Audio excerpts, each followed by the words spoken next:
Bismillahirrahmanirrahim. Assalamualaikum warahmatullahi wabarakatuh. Pemirsa, jumpa lagi dengan saya, Kang Beno, dalam acara podcast Pegasus Media. Pada kesempatan ini saya kedatangan seorang narasumber, seorang wanita tangguh, karena pada kesempatan ini kita akan membahas sharing tentang judul, yaitu wanita tangguh tanpa keluh. Dalam kesempatan ini saya kedatangan seorang narasumber, yaitu dengan Teh Dewi. Tante Dewi, gimana Bang? Alhamdulillah. Sampai kok sehat ya. Alhamdulillah. Sebagaimana dalam judul yang akan kita bahas sekarang itu adalah wanita tangguh tanpa keluh. Jadi sempat kita ngobrol-ngobrol di belakang bahwa wanita tangguh tanpa keluh Wonder Woman berat gitu ya bahasan gitu, walaupun kita belum, saya sendiri bukan pakarnya, tapi di sini ada yang mungkin berpengalaman dengan pengalamannya mengarungi perjalanan hidup, membesarkan anak-anak, dan sampai kita sukses ya, sukses dalam diri. Dalam diri tengah gerebek gitu tuh. Hanya aku tekanan mental gitu kan. Nggak sampai itu ya, yang kemarin itu ya. Ya kan kadang-kadang pandangan orang itu kan, orang sukses itu dilihat dari karena jabatan, dari harta, dari ada cager tengah gerebek dengan tekanan tadi disebutkan suksesnya. Ya mungkin ada yang bisa diceritakan kenapa sih wanita tuh sering dikatakan bahwa wanita atau perempuan itu makhluk lemah. Saya setuju Pak. Sangat tidak setuju. Iya, saya sudah survei. Ke setiap wanita, setiap perempuan dikatakan perempuan memang ada makhluk lemah. Tapi langsung karena dia. Jika pinguin teh gini langsung karena dia. Tapi ketika mereka mendapatkan suatu persoalan, mereka selalu memperlihatkan kelemahannya dengan meneteskan air mata. Nah, itu kok bisa begitu? Tapi di sisi lain mereka ogah atau enggan dikatakan makhluk lemah. Oh, komo ayeuna zaman emansipasi wanita, aya wanita oge kan ayeuna disebutkeun makhluk lemah, cek saya makhluk lemah. Saya kemarin ningali teh seorang perempuan nyetiran drum truk. Saya sendiri karena mobil nyetiran tapi bisa ya, nyetiran drum truk di sisi jalan, bannya mogok, dibongkar, bukan diganti bannya sendiri gitu kan, pasang dongkrak sendiri. Ngarajuanan eta awewe yang kata orang itu suka dicap makhluk lemah gitu kan ya. Dan lemah teh kata laki-laki mah ditunjukkan dengan air mata ya. Nah itu ya, jangan atuh. Air mata teh kan ada macam-macam ya. Air mata buaya, air mata kebahagiaan, air mata segala rupiah. Kalau persoalan air mata maka sebetulnya kan sebagai makhluk yang diciptakan oleh Allah itu memang secara struktur mungkin ya, kalau dari anatomi tubuh manusia memang diciptakan harus mengeluarkan air mata dengan berbagai tujuan gitu ya. Nah, tapi kita garis bawahi yang katanya tadi wanita itu lemah karena apa-apa kan dawet, cengeng lah gitu ya. Sebetulnya itu tuh dibutuhkan kan buat kita. Nah, jadi khusus saya untuk wanita aja, mewakili wanita. Dan saya tidak akan berdebat. Mewakili wanita kan.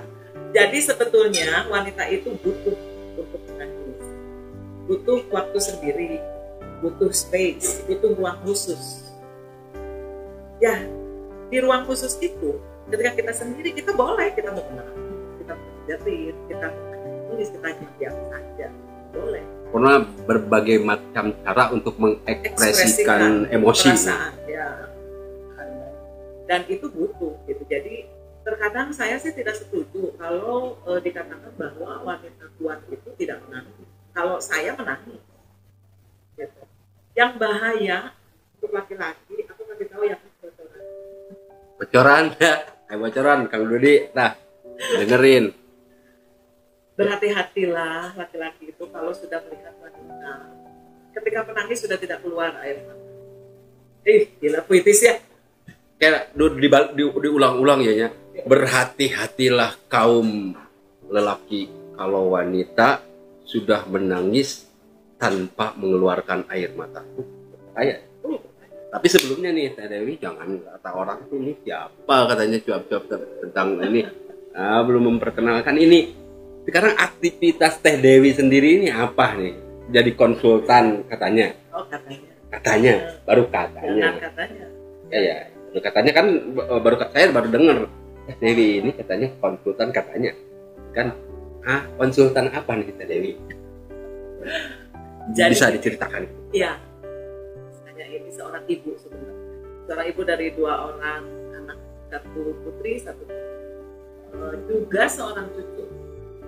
Ada saya udah ini belum menini statusnya sudah nenek, tapi belum nenek ya itu ya yang tadi di belakang Etama setuju juga setuju bisa. Saya 17 tahun dengan 33 tahun pengalaman saya. 17 tahun dengan 33 pengalaman berarti 17. Kayak matematik saya mah rada bodoh. Baheula matak amat anti matematika. Berarti 50 tahun ya. 50 tahun. Iya. 17 tahun dengan 33 tahun pengalaman. Pengalamannya pahit, peher, segala macam gitu. Kalau bekerja nih, kalau pengalaman kerja ya, pilih jangan promosi ya Teh. Kami kayak peryoginya. Mohon. Kalau kerjaan saya itu hotelier. Jadi saya kalau pendidikan saya dari pendidikan bahasa Inggris ITIK. Harusnya saya tuh jadi guru. Tapi katanya pernah jadi guru. Pernah jadi guru, tapi rupanya perhotelan. Guru bahasa Inggris. Bahasa Inggris. Kalau saya juga guru, guru bahasa kasar. Bahasa kasar. Itu ilmu itu tapi kalau pekerjaan saya memang di hotel. Jadi saya lama di hotelan karena saya tuh selalu begini, ketika mengerjakan sesuatu saya pasti total. Saya itu orientasinya begini, saya bukan dari NHI ini, tapi gimana caranya supaya saya harus dikenal menjadi seorang hotelier itu minimalnya sama dengan NHI. Kalau bisa lebih itu bersyukur. Itu yang saya kejar. Saya selalu seperti itu. Saya selalu targetin sesuatu itu mesti begini. Nah, saya bekerja di hotel sampai akhirnya teman-teman saya masih di hotel. Saya udah keluar dari hotel. Saya bangun bisnis sendiri. Itu udah kedebuk kan. Udah jatuh, udah pokoknya luar biasa, jatuh bangun. Bisnisnya apa nih? Bisnisnya dulu itu pertama kali coba bisnis itu kan di hotel itu jadi marketing, kemudian bisnisnya itu dulu dimulai dari outbound provider. Ya, sama manajemen outbound. Kemarin lagi marak-marak. Kemarin ini Pegasus, tim Pegasus outbound ke sana nggak diajak. Kang Dodi ya, playing pop. Iya, jadi dulu itu karena saya willing to learn lah kalau kata bahasa anak muda. Saya tuh selalu pengen belajar. Dulu sang mantan itu adalah sama Dikip tapi FPOK, beliau itu membangun lahan outboundnya Syariah. Jadi saya yang malah kepikiran untuk bisa kayaknya ini deh turis. Tuh ya, wah sebenarnya mah kan bener nggak? Iya, kuat. Nah, jadi saya curi start, saya pelajari dan sebagainya, akhirnya sampai jadi contek konsepnya aja. Dikembangkan kan, nggak cuma nyontek doang. Saya cari lagi referensi yang lain dari luar, dari kemudian akhirnya saya bangun bisnis itu sendiri, alhamdulillah jalan untuk provider itu. Kemudian di pertengahan jalan juga maju ke catering, kemudian ada juga desain interior. Itu karena saya dulu ada dari pengalaman buruk. Nah, jadi ceritanya gini, saya bayar orang untuk desain interior itu mahal ya gitu. Terus udah gitu ketemu anak dari bangun lagi bisnis itu, gedebuk lagi, Bisa. gedebuk lagi gitu kan. Segala banyak. Jadi kan memang apa ya, setelah nggak kerja itu akhirnya saya gali aja apa ya, I have to get money aja gitu, tapi dengan cara dari tangan saya, dari orang saya teh. Kalau dari sisi pekerjaan gitu kan, kalau dari sisi saya sebagai seorang AKM ya,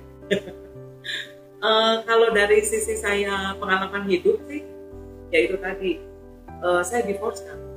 Jadi saya divorce itu ketika anak-anak saya masih SMP yang besar. Nah itu tuh apa ya? Ya kontribusinya kan tetaplah kalau divorce dari berdua, dari saya, dari juga beliau. Ego lah. Ada ego lah. Apalagi saya memang satu sosok dulunya saya itu terbentuk jadi sosok anak yang anak perempuan yang bukan segala laki tata rekelannya. Saya kan sebetulnya kalau secara penampilan kan agak feminin, tapi kalau secara cara berpikir itu saya laki-laki. Kenapa? Karena hampir saya tuh tidak pernah punya curcol lah. Paling curhat tuh dari tangka kalapa. Ajak ngobrol. Apa menurut batur? Kalau saya tulis kan dulu itu tulis. Jadi saya tuh papa saya meninggal saya lagi kecil, kemudian di lingkungan rumah saya itu ibu saya tuh termasuk yang dihina orang lah kalau bahasa lebaynya kayak. Jadi karena kami ini anak perempuan semua, kita sekolah tinggi semua, tetangga itu bilang surlah ngeboprom lah gitu. Itu tuh saya dengar langsung di kuping saya. Bukan dengar dari orang lain bahwa tetangga. Kata si ibu itu gini loh maknya gitu. Kenapa kayak gitu? Itu dengar langsung. Jadi saya tuh hidupnya kan di Gang Kelinci kan, di Jalan Cemara itu di Sukajadi itu ada gang kelinci lah pokoknya mah recet budak gitu ya kayak gitu. Jadi ibu-ibu tuh kalau ngomong kan ya kadang lah gitu. Nah dari situ saya berpikir, aduh bener ya kita ini kalau nggak punya duit, kalau katakanlah orang pasar itu orang tuh seenaknya aja ngomong gitu. Akhirnya saya punya kesimpulan, kalau gitu gua apa nggak mau begitu. Tapi aku lihat anaknya tuh di sebelah sana mau kelakuannya buruk, aku lihat anaknya pergaulan bebas segala nikah biasa aja nggak diomongin gitu. Akhirnya aku punya kesimpulan, oh kalau menghargai orang ternyata kita dua, kalau nggak banyak duit ya pasti pinter. Saya mikir ya kalau banyak duit nah saya bukan dari keturunan sultan. Akhirnya aku pikir aku bisa. Jadi Karena kalau misalnya ini kan ada pepatah, kalau kita punya emas berat ya membawanya, punya harta berat membawa, tapi punya ilmu mana tapi dengan ilmu kita bisa. Betul, belakangan benar punya kata Kampen itu benar banget. Karena kalau saya kan dulu nggak berpikir berat aja, cuma saya mah sekasarnya mah emosi budak detik mengandamu anu nyeri hati iya, gitu. Gitu, yang kecewa berat gitu ya, yang jadi protesnya tuh dengan bukan dengan frontal kita ngadatangan imah door to door gitu kan, bukan imah bawa bata gitu. Enggak. Tapi termasuk juga saya kan kalau misalnya orang-orang kan pada mabok atau maon gitu, kan saya tuh gak punya duit buat beli yang kebutuhan juga. Terus atau misalnya jangan baong gitu ya, kan banyak perempuan yang mau aja gitu. Saya modalnya apa? Baju juga kami berempat ganti-gantian gitu. Jadi nggak ada selain daripada ya maksudnya belajar pas. Iya, sekarang kita misalnya mau ngebaung, udah sama tetangga misalnya menjudge-nya kita itu baung, kitanya malah gitu kan. Iya. Udah. Kan bisa aja berpikir gini, oh gua duit nih cuma caranya, bener nggak? Bisa aja kayak gitu. Alhamdulillahnya sih karena fasilitas juga nggak memungkinkan untuk begitu. Akhirnya ya mungkin Tuhan juga belum nggak itu jalur udah aja. Akhirnya aku belajar. Makanya kalau orang sangat menikmati masa kecil, masa remaja gitu. Kenapa indah gitu? Aku tuh hampir nggak ngerasain. Ya makanya mungkin tadi yang saya juga mau menanyakan, kok semua pekerjaan ini istilahnya ini dicoba itu karena pasti ini ada sesuatu di masa lalunya, gitu kan?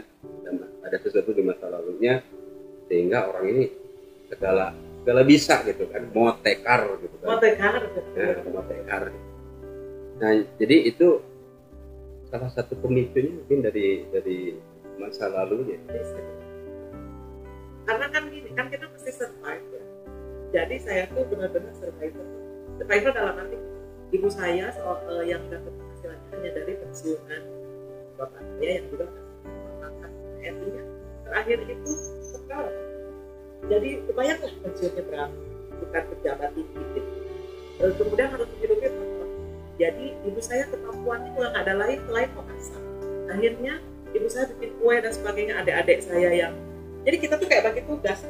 Adik-adik saya yang ke warung-warung gitu ya, ibu saya yang bikin dari subuh teh. Jadi kelihatan gitu yang gitu-gitu. Kenapa ibu saya berjuang dengan semua itu luar biasa.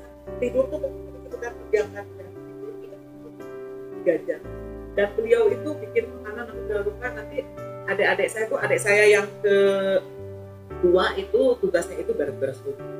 Yang ketiga itu tugasnya ya itu nganterin itu ke warung-warung. Dan tugas nunagih menurut saya ada gitu. Nah, saya justru malah kebagiannya saya hampir semua pekerjaan itu nggak bisa. Saya tugasnya itu belajar. Jadi saya benar-benar belajar karena saya dibilang tuh gini, kamu jadi contoh ya. Terus kamu tuh kalau mama nggak nyanggup masukin ke swasta. Jadi kamu kalau nggak ke negeri, kamu nggak sekolah. Aduh, saya kata saya cita-cita saya nggak akan tercapai kamu. Tapi ketika seperti itu, adik-adiknya tuh nggak protes ya. Si teteh merenang gawena, cici kan ke rumah buku merenang sementara kita gitu kan. Pasti kalau masih masa kecil pasti ada gitu kan. Nah, itu kan. Jadi saya itu di kondisi katanya dulu saya lagi lahir kecil banget seperti ucing gitu. Jadi badan saya kalau ucing naon kata ucing Siberian mah gede. Jadi saya teh dikondisikan badan saya secara badan tuh saya lemah dulu itu. Jadi kerja dikit sakit gitu-gitu lah. Nah, tapi saya kalau secara otak alhamdulillah ya encer gitu. Maksudnya jadi kalau belajar juga sebenarnya tuh nggak terlalu dipusingkan dengan ya ABCD gitu. Jadi alhamdulillah saya dari SD sampai ke perguruan gitu. Nah, negeri. Jadi satu tuh terlewati, oh berarti oke. Apa namanya? Dari apa yang saya inginkan, kan keinginan saya hanya ingin mengangkat ibu saya supaya tidak dibina, supaya sampai kami itu dihargai di jalan semana itu. Nah sekarang maaf ya, ketika misalnya kita Dewi sudah bisa melewati masa-masa itu, ibu bisa melihat nggak ibu masih ada? Masih. Sekarang mungkin ya. Nah, ibu tinggal sama siapa? Sekarang mama sendiri, kemarin tuh sama anak saya yang bungsu. Sekarang sendiri anak saya udah kerja di ASBC kan. Ibu tinggal. Ibu sekarang tinggal sendiri, tapi memang karena kami tuh pada dasarnya hampir keluar ya, anak-anak saya juga tidak tuh wanita dari sananya itu udah kayak gitu. Cuma mungkin beda version, beda period gitu ya. Nah, saya mau bener periodenya itu periode yang sedikit rada modern, di bumber lah bahasa ini. Tapi saya punya pemikiran moderat gitu.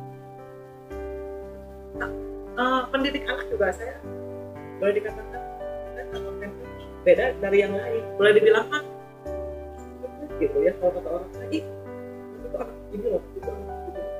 Saya bukan tipikal orang yang mengasuh anak itu dikekepan 24 jam, diawasi, tadi itu diawasi dari mana. Kalau saya filthy, saya punya prinsip bahwa saya cuma dititipin aja. At the time saya dikasih, pada saat itu juga itu anak itu sebetulnya pribadi sendiri. Dia punya keinginan sendiri, jiwanya sendiri. Kan bukan jiwa saya yang ada di dalam diri dia. Jadi pasti dia punya hasrat, punya keinginan, karakter sendiri. As a personal aja gitu. Cuma dititipin Tuhan dalam hati saya. Nah, karena saya dititipin, kan itu amanah berarti ya kan ya kalau bahasa sekarang. Saya memberikan sebisa saya yang terbaik. Saya bukan tipikal yang maksud gitu. Jadi ngelihat baik buruk yang ada di saya, anak-anak ke filter sendiri. Ke filter. Saya tuh kayak apa ya? Dulu saya pernah jadi website tempat buku. Iya. Pernah saya alami. Terus juga apa namanya ya, kehidupan Google lah gitu, nggak tahu sendiri. Anak saya nggak tahu. Oh, Nggak tahu. mungkin ya. Nggak tahu. Nggak tahu sedikit. Nggak tahu sedikit. Gitu Dunia kan. gelap mata. Dunia gelap. Nah, kita kembali lagi ke pembahasan ini. Tadi wanita apa? Tangguh tanpa keluh. Nah, Tapi itu kebanyakan dan sekarang itu kalau di medsos banyak juga ya, tapi tidak semua. Kadang-kadang istilahnya curhat atau misalnya curhat di status, itu setuju nggak? Atau misalnya itu mungkin cara orang Iya, mengekspresikan? saya sih melihatnya ada apa ya, kita memiliki cara yang berbeda untuk mengekspresikan apa yang kita rasakan, apa yang kita dapat gitu ya. Saya sih tidak pernah apa ya, dijudge atau julid lah sama orang mau curhat di medsos atau apa juga. Tapi kalau bagi saya pribadi, kita itu harus bisa memilih dan memilah mana yang bisa menjadi konsumsi publik. Itu pun saya melihat harus bisa inspiring. Tapi kalau nggak inspiring saya nggak mau. Artinya begini. Nah, kalau pada kesempatan ini kan saya buka, saya berharap ada satu inspirasi yang bisa sesama wanita bisa ambil dari pengalaman saya. Tapi kalau untuk curhat saya sih jarang, hampir jarang aja. Jadi saya selalu semuanya itu saya terima, saya olah, dibawang, diterai, dibawang, diutahkan gitu. Nah itu, jadi selalu seperti itu. Jadi saya temennya cuma buku aja, saya temennya nulis dulu itu. Itu ada baik buruk, nah karena ketika saya ada di puncak, saya pernah ada di puncak kesedihan yang sangat, kekecewaan yang sangat, marah yang sangat, semuanya sangat. Saya sampai sempat marah juga seperti itu. Semuanya sangat, karena saya tidak punya teman dan sebagainya. Akhirnya saya boleh dikatakan udah mungkin menuju ke sengklek gitu, dan berdiri gitu. Tapi karena saya terbiasa begini, realistis kali ya, saya nggak mau, saya tuh cepet gitu kebangunnya tuh, saya nggak mau diperbudaknya sama yang kayak gitu. Saya punya kesadaran sendiri, I realize that I have to go to the practitioner. Jadi saya pergi sendiri, kesadaran sendiri. Saya ke psikiater, dok saya nggak mau kayak gitu. Ini saya udah hampir gila. Saya tuh sampai perjalanan kegagalan perkawinan itu sangat membuat saya itu benar-benar di titik nol itu. Nah, pada saat itu anak-anak itu kan umurnya SD sama SMP. Kemudian saya lihat ibu saya juga, wah ini kalau bukan nah, kan gue bisa selesaiin isi dong. Gitu kan misinya itu belum tercapai, aduh ini apa lagi, itu kan berkecamuk.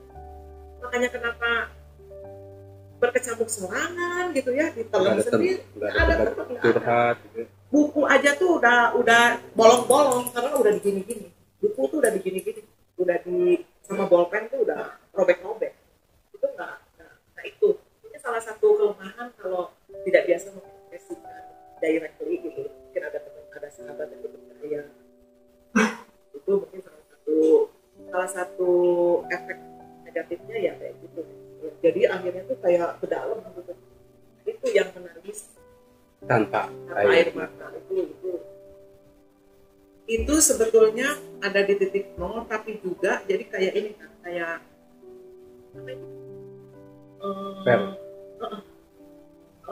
apa itu, trampolin. Iya. Nah, jadi ketika saya ada di titik nol, ketika itu juga itu yang mendorong saya naik juga, benar-benar dari karir, dari cara berpikir.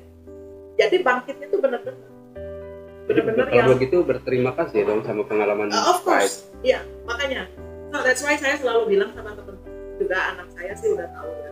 Jadi ketika kamu dapetin apapun yang seburuk apapun di hidup, itu sih karena someday in the future kamu benar-benar akan merasakan bahwa terima kasih sama apa yang udah sama diri kita.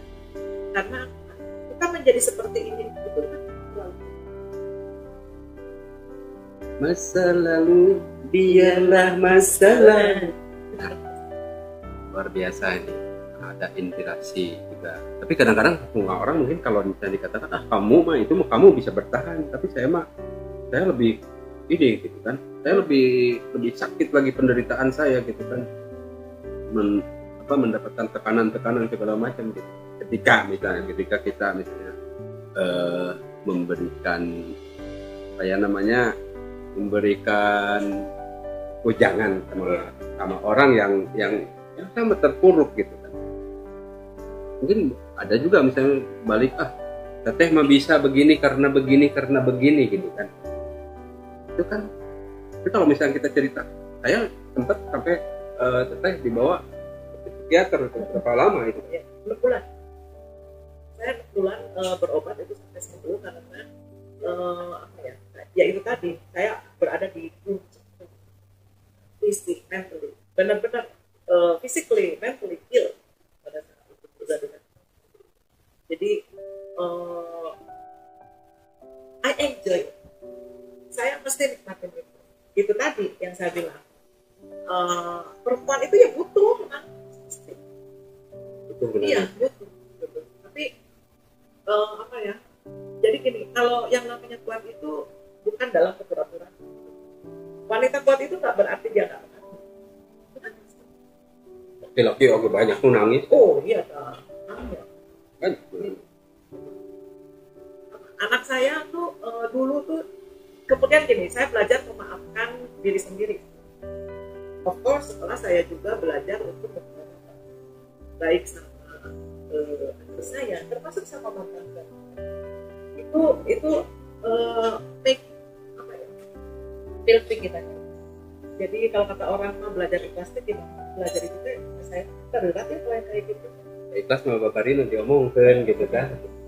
Nah kalau saya gitu, saya tuh bukan hanya memaafkan, tapi bukan hanya memaafkan diri sendiri, tapi juga saya minta maaf kepada masalah.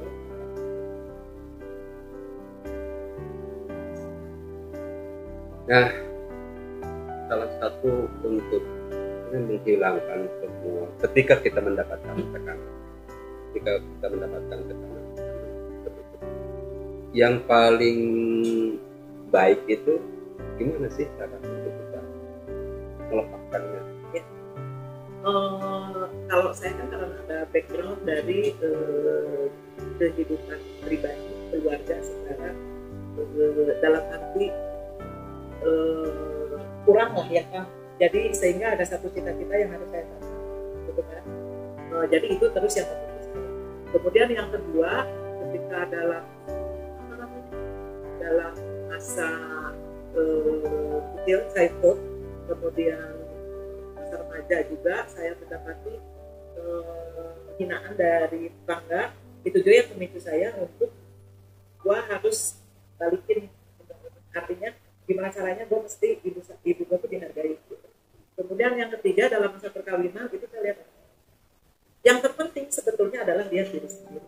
Tapi mungkin dengan cerita seperti itu sebelumnya mungkin Teh Dewi awal pasti membenci juga sama tetangga, tapi sekarang bisa saja berterima kasih mungkin. Iya betul iya dong, bukan benci lagi kan, dendam kesumatannya terpendam kayak gini kan. Kalau dulu tuh masih bahasanya gini, wah aing sudah dibuktikan, kata bahasa saya wah aing sudah dibuktikan gitu, tinggalikeun gitu, masih ada lah begitu gitu ya. Dulu tapi lama-lama kesini udah nggak seperti itu sih. Justru saya berterima kasih karena nggak usah kita misalnya tuh tinggalikeun aing nggak kita tinggali orang. Iya, jadi buktikan ke orang lain kan. Sekarang tuh I realize that I have no need to prove to anyone. Saya nggak perlu buktiin sama semua orang siapa saya, bagaimana saya bisa, bagaimana saya mampu. nggak perlu. Sebetulnya I just prove to myself, saya hanya membuktikan sama diri sendiri bahwa saya mampu, saya kuat, saya bisa, gitu kan. Justru saya akhirnya berpikir seperti itu, nggak perlu buktiin ke orang lain, buktiin sama diri sendiri. Kalau gini, ketika lu bisa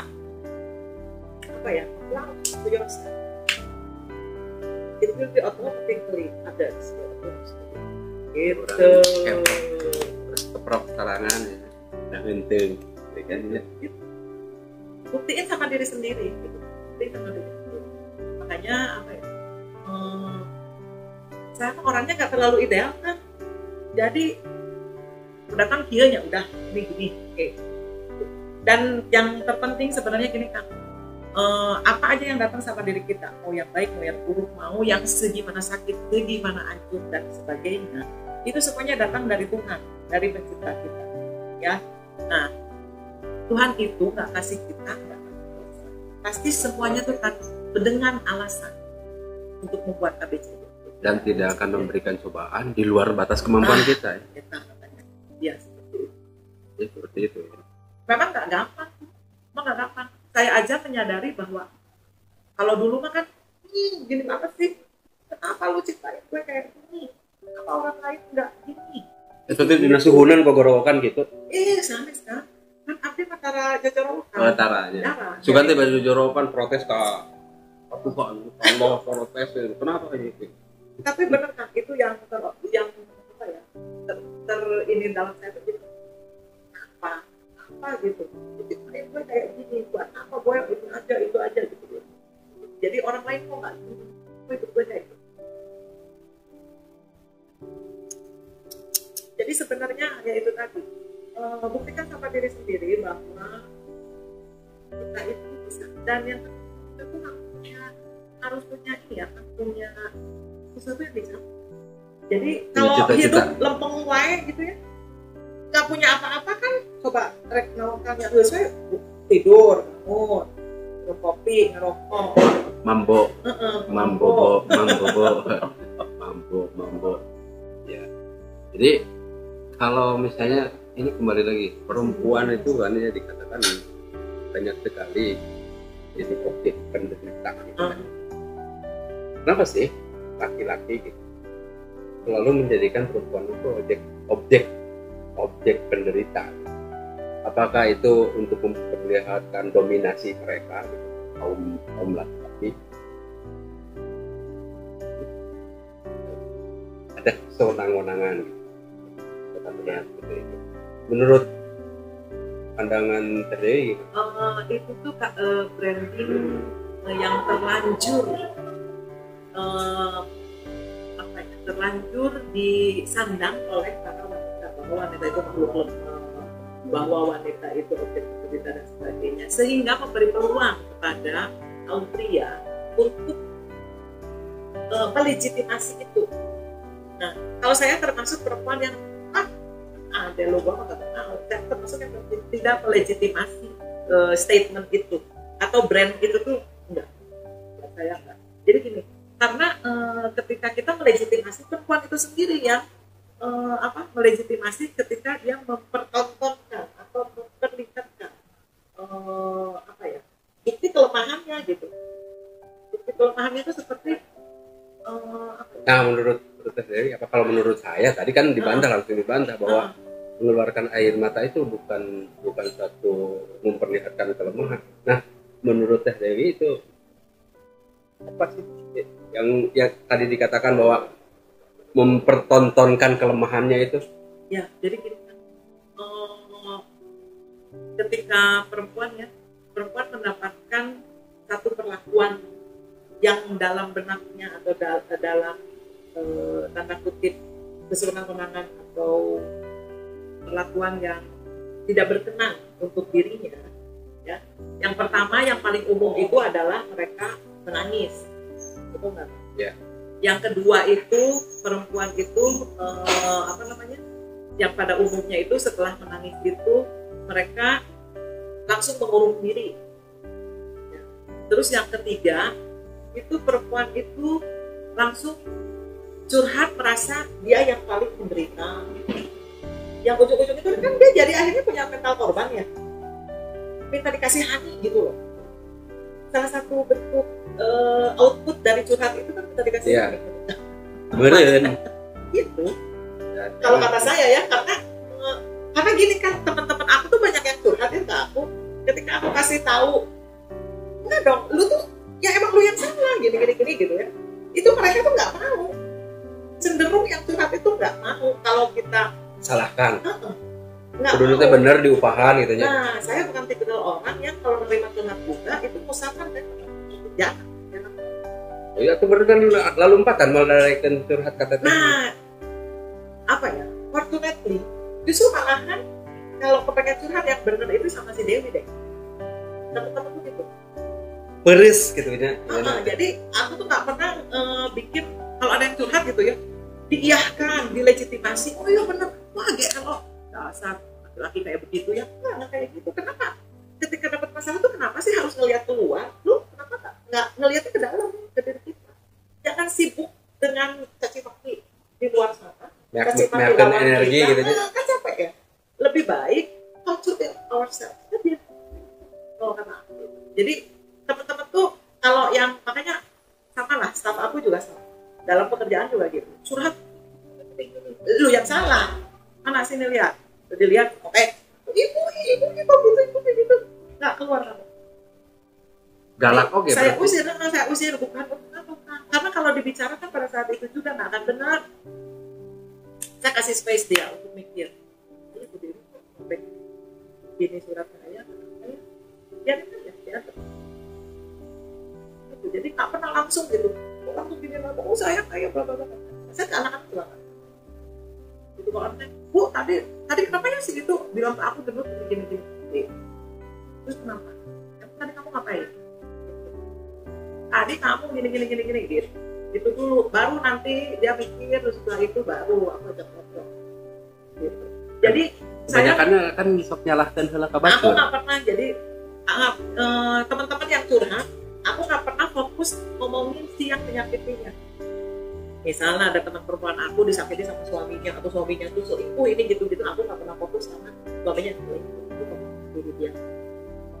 Caranya nggak salah ini itu kumaha gitu ya. Lebih nggak ke tips ya, lebih kepada aku ngelihat kamu tuh gini. Biar dia ngerubah sikapnya dia gitu. Jadi nggak usah sibuk sama yang terjadi sama diri kita, nggak usah sibuk sama yang di luar dari diri kita. Itu salah satu cara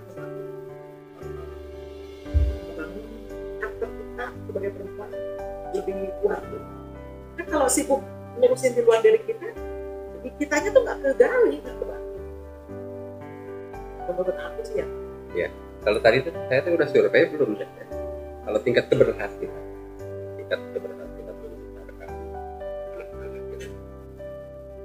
dari seorang yang parent misalnya dari seorang ibu yang dan seorang bapak, terus tingkat keberhasilannya menurut saya banyaknya yang untuk ibu. Kalau menurut saya tergantung di sisi mana keberhasilan. Berhasilnya itu secara apa? Karena pendidikan, misalnya mentalnya juga. Ya mungkin kalau lebih kepada kepribadian sih mungkin bisa dikatakan bisa lah, karena anak-anak yang dibesarkan oleh single parent, seorang ibu yang single parent itu memang lebih kuat dibandingkan dengan anak-anak yang dibesarkan oleh kedua orang tua yang masih utuh. Saya sih nggak muji diri sendiri ataupun anak saya, tapi memang kenyataannya anak saya itu lebih mampu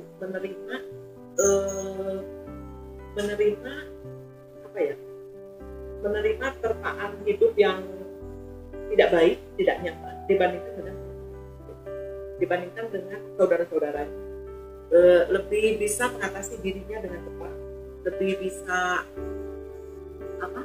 mencari jalan keluar gitu. Dan ciri yang paling menonjol itu sebenarnya adalah leadership itu lebih dibandingkan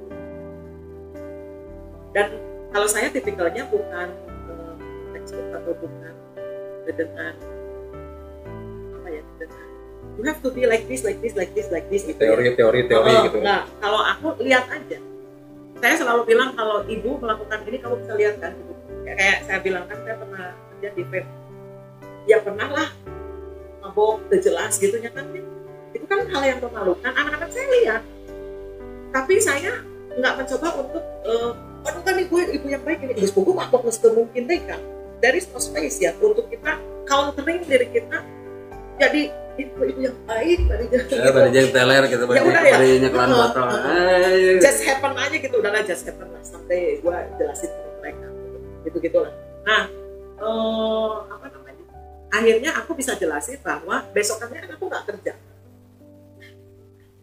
gue bilang ya gimana cara menyampaikan anak-anak. Udah akhirnya 2 hari setelah itu aku ajak main anak-anak, aku bilang kemarin kamu kalau lihat mabuk itu tidak baik karena babak. Nah contohnya ibu kemarin itu lagi mau besokan kerja, ya ibu ngapain, tidur aja, terus gimana, minta dibeliin obat buat apa, obat sakit kepala. Nah lebih banyak apanya gitu, aku selalu kayak gitu. Jadi anak-anak udah tahu ya udah mabok gitu. Itu benar-benar insiden yang pada saat itu aku juga gelagak.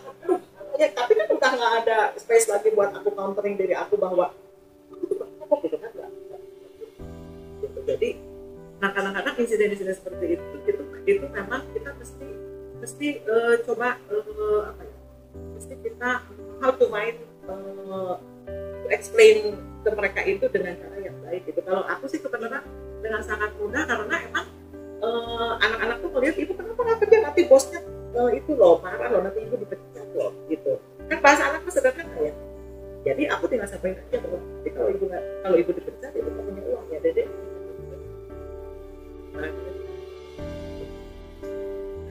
Sekarang ini untuk pemirsa ada tips tertentu nih